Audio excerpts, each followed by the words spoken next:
Voter আমার যে 17 বছর যে ছিল, আজকে যে আমি মন খুলে কি বলবো, এই বলা ভাষা নাই। আর যে কষ্ট, এই কষ্ট আমার মনে হয় না। অবশ্যই চাওয়া থাকবে দেশের জন্য ভালো কিছু করবে, যারা অন্যায় করে ওদের প্রতিবাদ করবে, বাকি চাঁদাবাজি যা গুম বন্ধ করবে।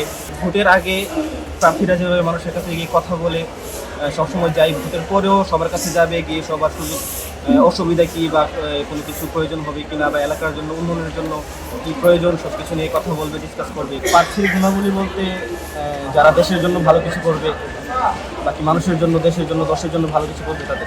গত বছর দিতে পারিনি, ভোট সেন্টারে যায় ভোট দেওয়া যায়, ভালোই লাগতেছে যাইতে আছি, আল্লাহ ইচ্ছা।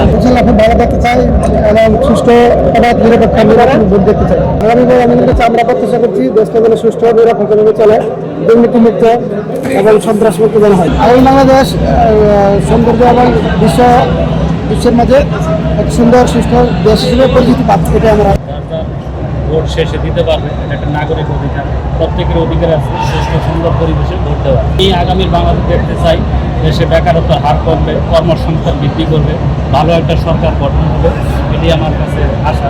একজন নাগরিক হিসেবে আগামী বাংলাদেশের আমার প্রধানমন্ত্রীর কাছে প্রথম প্রার্থনা হবে কর্মসংস্থান বৃদ্ধি করা, দেশে বেকারত্ব হার কমানো।